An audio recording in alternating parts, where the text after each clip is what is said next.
বিষ্ণু বললেন, খবরদার, চিৎকার চেঁচামেচি করে লাফালাফি করে যারা জিকির করে এরা মনে করে আল্লাহ কানে শুনে না। কথা বলেন, আপনি গোপনেও আল্লাহর ডাকলে আপনার ডাকে সাড়া দিবে কে? এজন্য রাব্বুল আলামিন বলেন, ফাযকুরুনি আযকুরকুম ওয়াশকুরুলি ওয়ালা তাকফুরুন। বান্দা, আমার জিকির তোমরা করো, আমিও তোমাদের জিকির করব, ঠিক কি না? আমরা যদি আল্লাহর জিকির করি, আমাদের জিকির করে কে? সুবহানাল্লাহ কইবেন না? আমরা আল্লাহর জিকির করে, আল্লাহ নাকি আমাদের জিকির করে, যেন তেন কথা এটা। আবার হাদিসে কুদসিতে আল্লাহ বললেন, ফাইন যাকারানি ফি নাফসি যাকারতুহু ফি নাফসি। আমার বান্দা যদি একা একা আমার জিকির করে, আমি আমার বান্দারে একা একা স্মরণ করি। ওয়া ইন যাকারানি ফি মালাইন যাকারতুহু ফি মালাইন খায়রিম মিনহু। এরকম মহা সম্মেলন করে যদি কেউ আমি আল্লাহর জিকির করে, আমি এর চেয়েও বড় মহা সম্মেলন ফেরেশতাদেরকে নিয়ে করে আমার বান্দারে স্মরণ করি। ওয়া ইন তাকাররাবা ইলাইয়া শিবরান তাকাররাবতু ইলাইহি যিরাআন। আমার বান্দা যদি আমার দিকে এক বিঘত আসতে চায়, আমি আমার বান্দার দিকে এক হাত এগিয়ে যাই। আমার বান্দা যদি আমার দিকে এক হাত আসতে চায়, আমি আমার বান্দার দিকে দুই হাত যাই।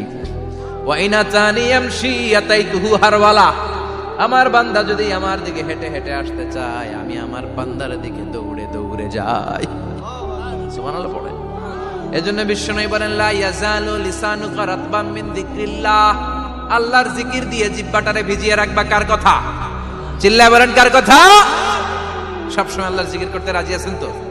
সবচেয়ে শ্রেষ্ঠ জিকির বিশ্বনবী বললেন, আফদালু যিকরি লা ইলাহা লা ইলাহা লা ইলাহা ইল্লাল্লাহু মুহাম্মাদুর রাসূলুল্লাহ সাল্লাল্লাহু। সবচাইতে শ্রেষ্ঠ জিকির লা ইলাহা। এর চেয়ে শ্রেষ্ঠ জিকির আছে? কথা বলেন। বিষ্ণু বললেন, মান ক্বালা লা ইলাহা ইল্লাল্লাহ সিদকান মিন কলবিহি। একনিষ্ঠতার সাথে অন্তর থেকে কেউ যদি জীবনে একবার বলে লা ইলাহা ইল্লাল্লাহ, দাখালাল জান্নাহ। তার যদি পাপ থাকে, অন্যায় থাকে, ওই পাপ আর অন্যায়ের শাস্তিগুলার পরে কোনো না কোনো দিন আমার ওই বান্দা জান্নাতে ঢুকবে। একবার যদি খালিসান মিন কলবিহি সে পড়ে লা ইলাহা ইল্লাল্লাহ, তার জন্য জান্নাতকে অবধারিত করে দিয়েছে কে? আবার এটার নাম আল্লাহ দিয়েছে কালিমায়ে। কথা বলেন। দারাবাল্লাহু মাসালান কালিমাতান তাইয়িবাতান কাশাজারাতিন তাইয়িবাতিন আসলুহা সাবিতুন ওয়া ফারউহা ফিস সামা। সুবহানাল্লাহ।